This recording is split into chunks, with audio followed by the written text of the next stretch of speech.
This week, friends, I felt led to talk about heroes, probably because I saw the movie twice called Unsung Hero.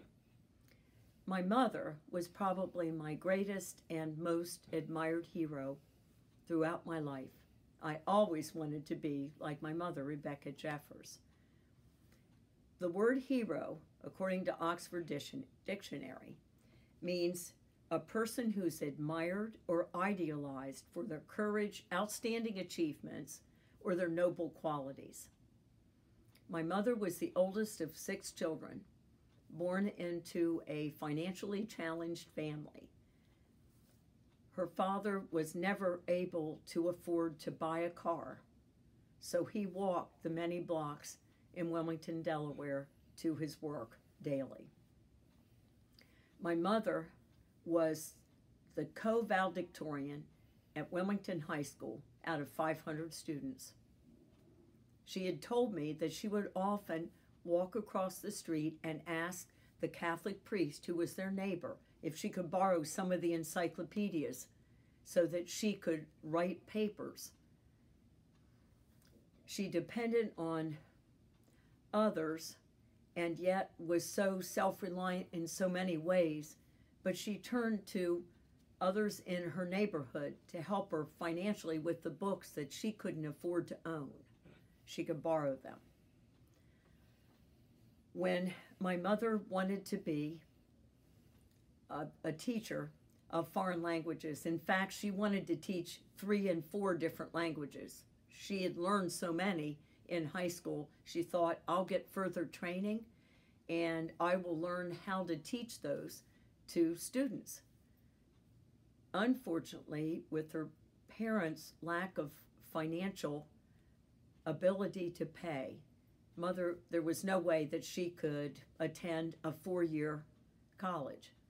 So mother revisited her dream and graduated from the 2-year Goldie Beacom Business College. It was at that college that my mother met her first husband, Sergeant William Lloyd Nelson, who was killed early on in the Second World War in North Africa and was a hero, receiving the only 2 people in the Army in the Second World War in the state of Delaware received both the Congressional Medal of Honor and the Purple Heart for bravery. My mother was planning to go to 4 Corners out west, New Mexico, Utah, Colorado, Arizona. And she was going to join her cousin who was an Episcopalian deaconess. When, out of the blue, mother received a phone call from Reverend Clifford Jeffers, her pastor, and he invited her out for dinner. And they fell in love, and they married on Thanksgiving Day, November the 24th, 1948. In March of 1950, I was born. I always idolized and adored my brother, technically my half-brother, who was 20 when I was born. Brad was our dad's first child, a son born to Dad's first wife, Mary, who died of cancer when Brad was a senior in high school, Wilmington High School. When I was very young, only 7 years old, my dad began to have times of deep depression and other times of high elation and joy. Dad, we discovered, was suffering from an illness that's back then in the 1950s was called manic depression, and now it would be called bipolar. In those years, in the 1950s, there were very few medicines, way different than now, when people can take medicines that help stabilize and help them live normal lives. But back then, it required my dad be hospitalized at least once a year, if not twice. Dad was told he needed to leave ministry and take early retirement. Dad's favorite cousin, who lived in Butler County, Ohio, called Dad and Mother and said, "You can come live out here and live in our upstairs apartment rent-free. Rebecca can apply for a temporary job at Miami University, just 4 miles away from us, and maybe get a position there that would be more permanent." So we moved out here to Ohio in December of 1959. My mother applied for a temporary job in the counseling service at Miami University. The secretary had broken her arm. She would be off from work just about 6 weeks, and Mother was signed up as the temporary fill-in. With the grace of God, my mother's temporary 6 weeks job turned into 25 years, where my mother became the office manager in the counseling service at Miami University. And because of my mother's position there, then I was able to get my education at Miami University, tuition free, because my mother was a state employee at a state university. I was able to commute the 6 miles from where we lived in College Corner, Ohio, to Oxford, Ohio. I had gotten a scholarship from a Union School, high school fellow grad who wanted to bless some of us who also graduated from the little school of Union High School. And I received this Schlenk scholarship to Miami University, and then I worked at Miami University's King Alumni Library. So it enabled all those things work together to help me to be able to get my 4-year college education.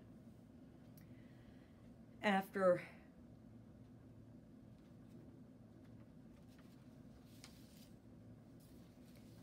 my dad, unfortunately, in these later years, my dad suffered a massive stroke, and with him 19 and a half years older than my mother and I were physically unable to be able to lift Dad, so we had to have Dad put in Oxford View Nursing Home. Every night after work at Miami, my mother would drive to the nursing home and sit with Dad until they kicked her out 11 o'clock at night and said, "Rebecca, you've got to get up early and go to work in the morning. You need to go home now, and Clifford needs to go to sleep now." No one could ever have taken better care of my dad than my mother did.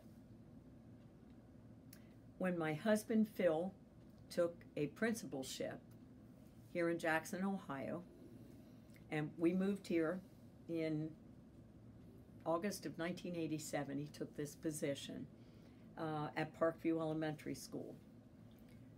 We loved living here, and we told Mother how much we enjoyed it.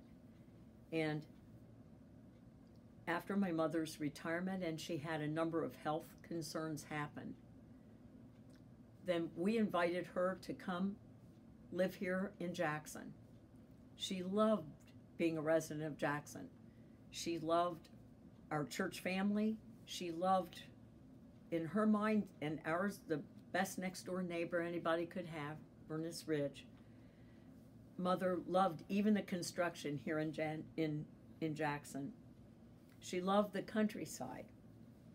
When I think about my mother's Christian character, I thank God for giving me such a beautiful, kind-hearted, generous, compassionate, loving mother who humbly modeled for me every single day what it was to be Christ-like. My mother received her heavenly promotion on March the 20th, the year 2000, the day before my 50th birthday. I've been thinking about my mother as my most beloved woman hero. And I'm inviting you to think about your favorite hero. If your hero is still with us here on earth, consider calling, writing, or texting him or her and say, "Thank you for being my hero. I promise you, you will be a true blessing from God to your hero."